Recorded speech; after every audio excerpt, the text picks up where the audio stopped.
citizens of the universe, and God's angels.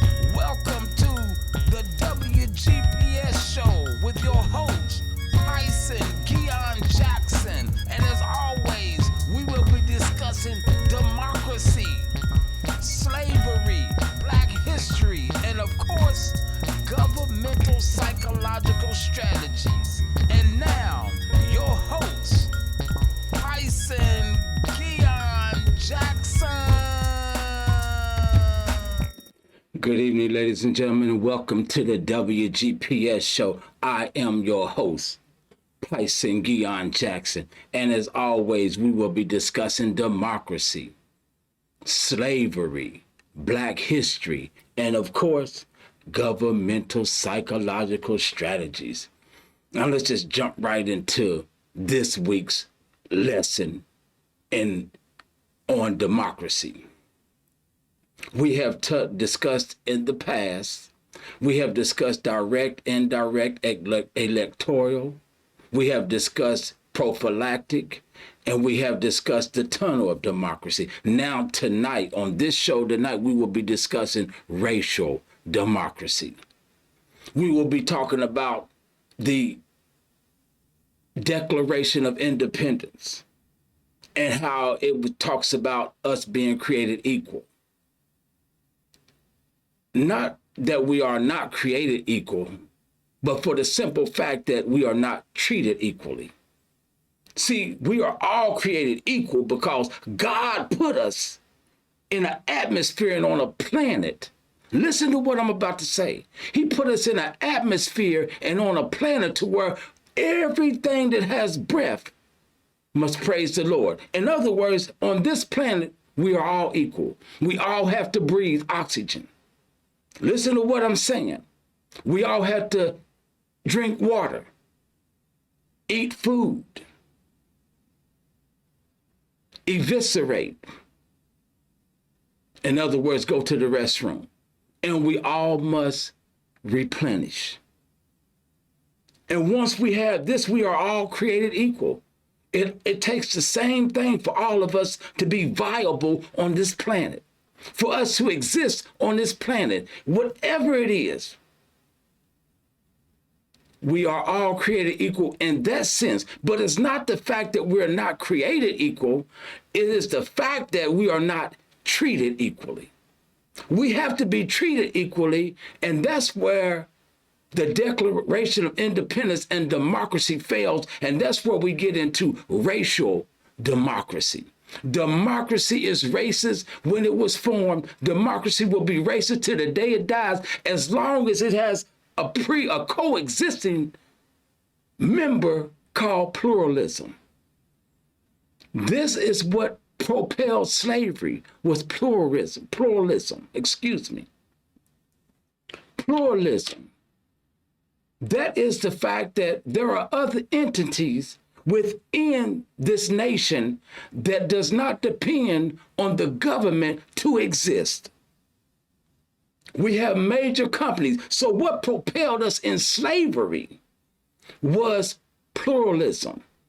What keeps us in slavery today is pluralism. What keeps democracy in a racist state is pluralism and capitalism. Listen to what the ex-champs had to say, Muhammad Ali, about being treated fairly. Won the Olympic gold medal in Rome, Italy. Olympic champion, the Russians standing right here, and the Pole right here. I'm defeating America's so-called threats or enemies. And the flag is going, dun, dun, dun, dun, dun, dun. And I done whipped the world for America. I took my gold medal, thought I'd invented something. I said, man, I know I'm going to get my people freedom there. I'm the champion of the whole world, the Olympic champion. I know I can eat downtown now. And I went downtown that day, had my big old medal on, and went in the restaurants. At that time, black things wasn't integrated. The black folks couldn't eat downtown. The lady said, we don't serve Negroes. And I had to leave that restaurant in my hometown where I went to church and served in their Christianity and fought, and daddy fought in all the wars. Just won the gold medal and couldn't eat downtown. I said, something's wrong. Something's wrong, America. This man had conquered the world in his mind. He had went to the Olympics and he said he defeated the whole world for America. but could not come home to his little town in Louisville where his parents practiced Christianity because there was racial democracy. And at the time of Muhammad Ali, you have to realize that Jim Crow was in full effect as well.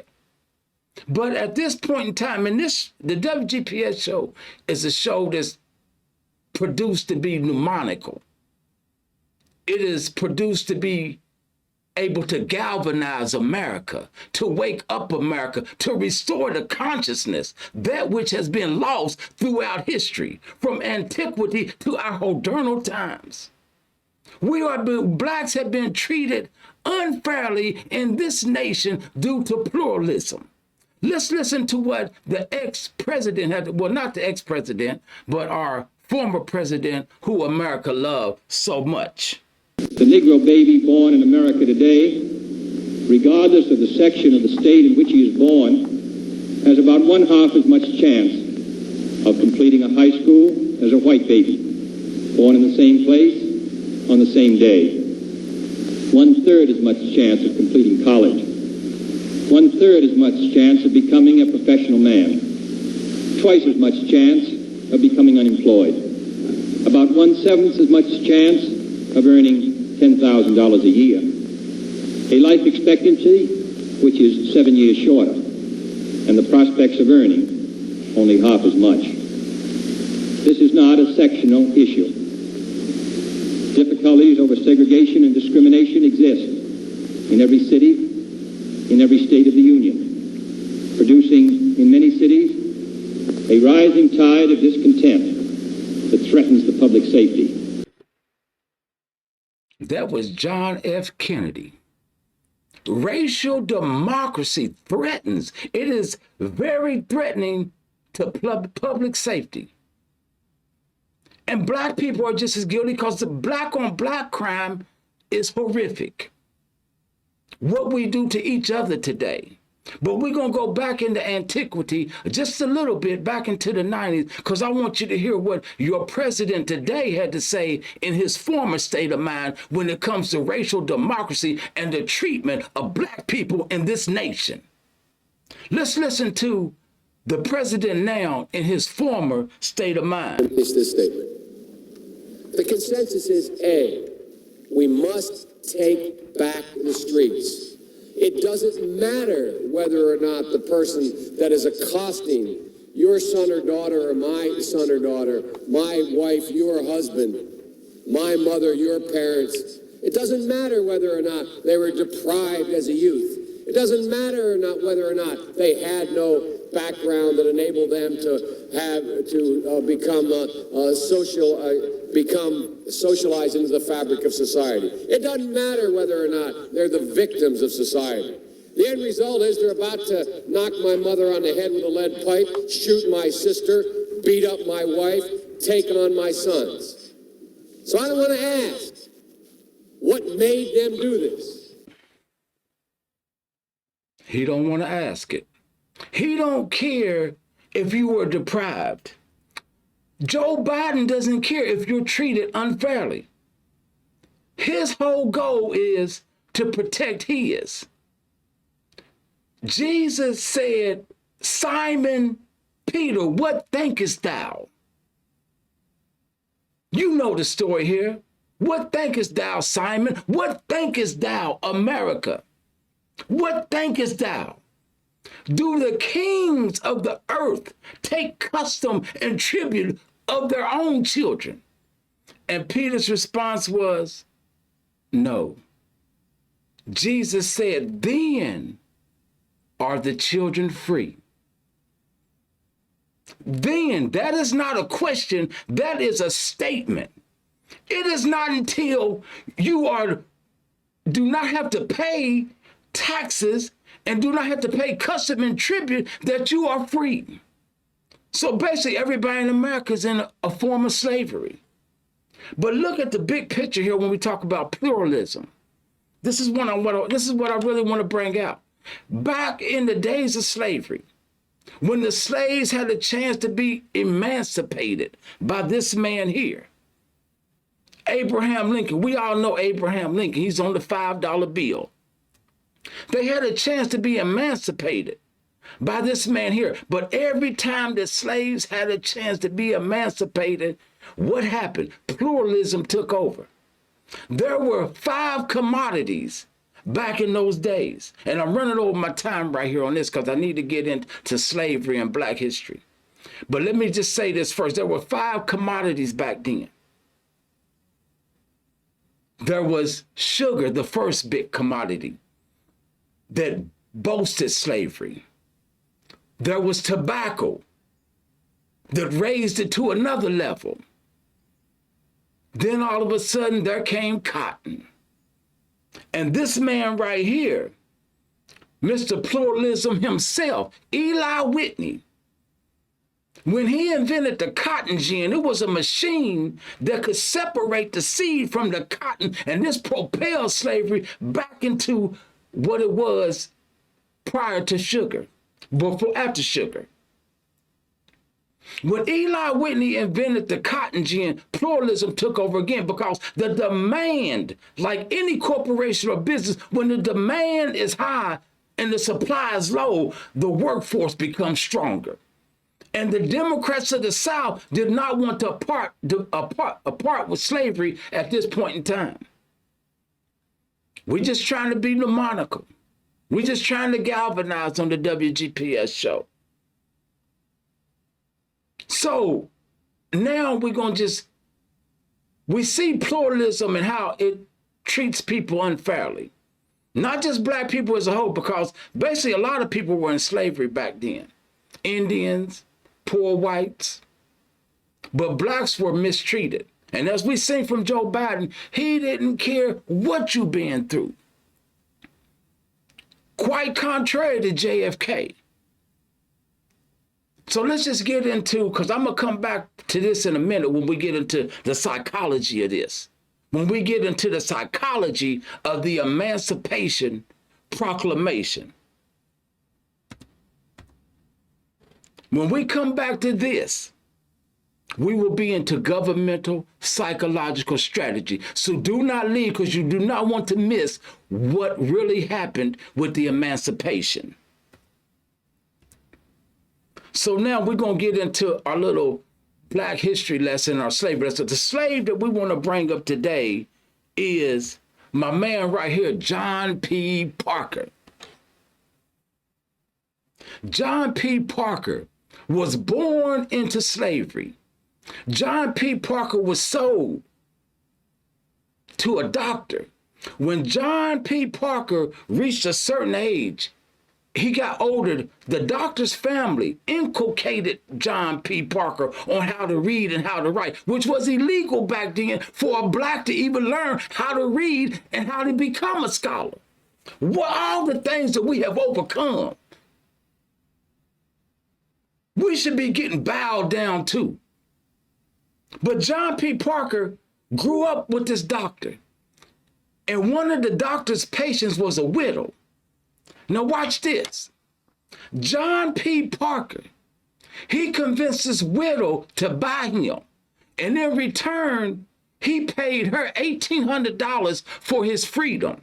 And this is what we're going to get back to when we get to the psychology of this Emancipation Proclamation. Because Abraham Lincoln, this man here, didn't actually do what we believe he did.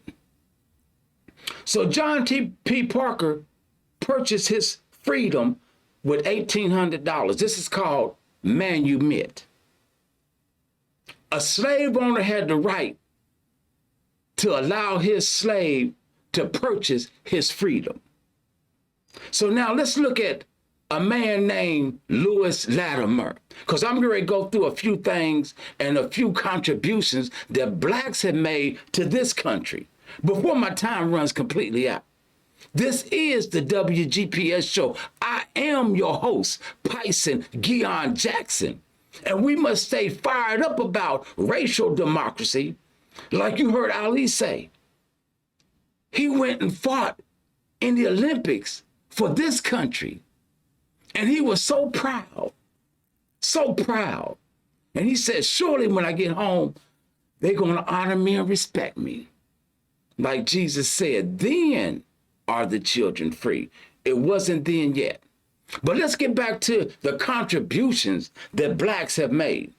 You talking about blacks are responsible for the lawnmower. They are responsible for the horseshoe. They are responsible for the golf tee. Come on, white people, white America. Y'all have to honor us and respect us. We are not just some piece of nothing that is not equal or not treated equally to you. We are equal to you. We all breathe the same oxygen. We all eat the same food. We all drink the same water.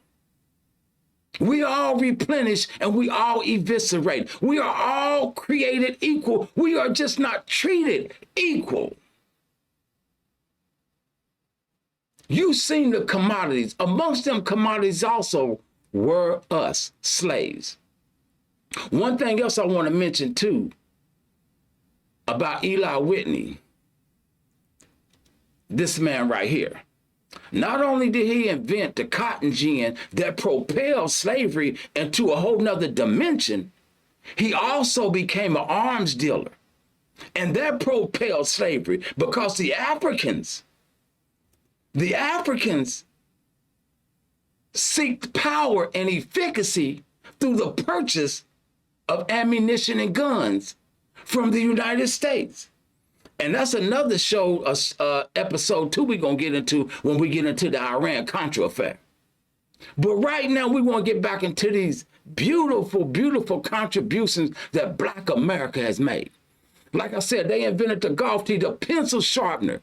When I was in the 5th grade and when I was in elementary, the biggest thing in school was the pencil sharpener. Thank you, Black people. What else did they invent? They invented the elevator, which bears my name. They invented the refrigerator, the clothes dryer, the stoplight. Now, I might be mad about that because I've been getting some tickets. But they invented the stoplight. They invented the piano, which I love, which everybody loves. Music tames the savage beast. Black people are very creative, very emotional, and very intelligent. They also created, look at this. This is a man by the name of Augustus Jackson. Do you know what Augustus Jackson invented? Ice cream. You see white people at Jenny's, at Grader's, Baskin Robbins. I'm talking about lines a quarter mile down the street. Lines so long, Black people won't even stand in them. Augustus Jackson invented ice cream. Oh my. Hiram S. Thomas, another Black man, invented the potato chip, which all the Black people love, especially the ones on blunts. I know about the blunts, and I know they give you the munchies, and if it wasn't for a Black man, we wouldn't have them little crunchy things that we just munch on, called a potato chip. These are the inventions and the creations that Black people have contributed to America. Where is our reparation? Dr. Charles Drew, another Black man, he is responsible for the process of storing blood plasma, which has saved over 50 million people worldwide. Why are Black people not treated equal? Watch what the president now has to say. And that is, unless we do something about that cadre of young people, tens of thousands of them, born out of wedlock, without parents, without supervision, without any structure, without any conscience developing, because they literally, I yield myself 3 more minutes, because they literally have not been socialized. They literally have not had an opportunity. We should focus on them now, not out of a liberal instinct for love, brother, and humanity, although I think that's a good instinct, but for simple, pragmatic reasons. If we don't, they will, or a portion of them will, become the predators 15 years from now. I don't know about you, but when he mentioned they were born out of wedlock, was that like calling us bastards? I mean, that's just the way I took it. That video right there of the President of the United States in his older state of mind. I'm sure he's a changed man now, and he's a much better man now. I have him on my wall in this studio with my dad in a picture together. My dad rode in the motorcade with Joe Biden. Joe Biden basically may have changed, but that video there shows that he's irresponsible, that he's less than a man. I'm going to just keep it moving on the one right now because I got to get into the psychology of the Emancipation Proclamation. Let's look at this 13th Amendment. And I want you, America, to look at it closely because it's going to come all the way back from antiquity to modern time right now. Neither slavery, nor involuntary servitude, except as a punishment for crime whereof the party shall have been duly convicted, shall exist within the United States or any place subject to their jurisdiction.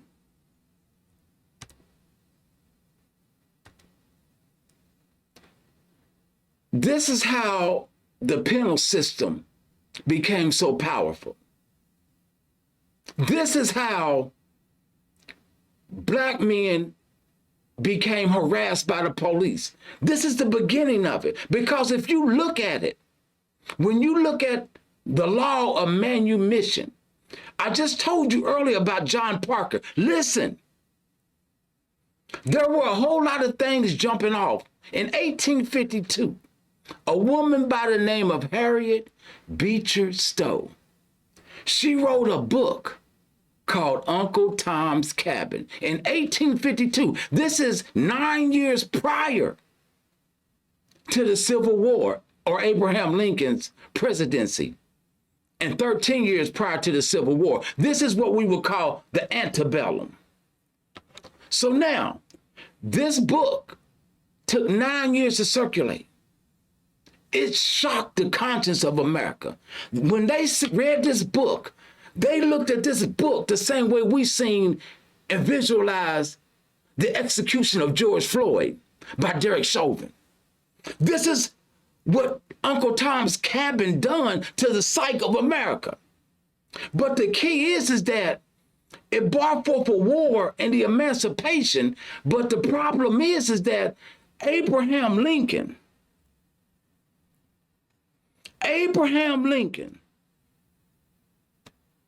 who was assassinated by an actor by the name of John Wilkes Booth. Somehow, some way, he was able to creep into Abraham Lincoln's box seat at the theater and shoot him in the back of the head. An actor, John Wilkes Booth. So Abraham Lincoln, prior to this assassination, wrote the Emancipation Proclamation. But all the Emancipation Proclamation did was freed us from the debt to the slave master. Remember John Parker? John Parker purchased his freedom for $1,800.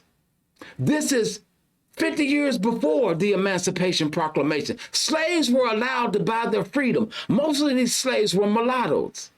They were mixed slaves. But slaves, if they could get the money, could purchase their freedom.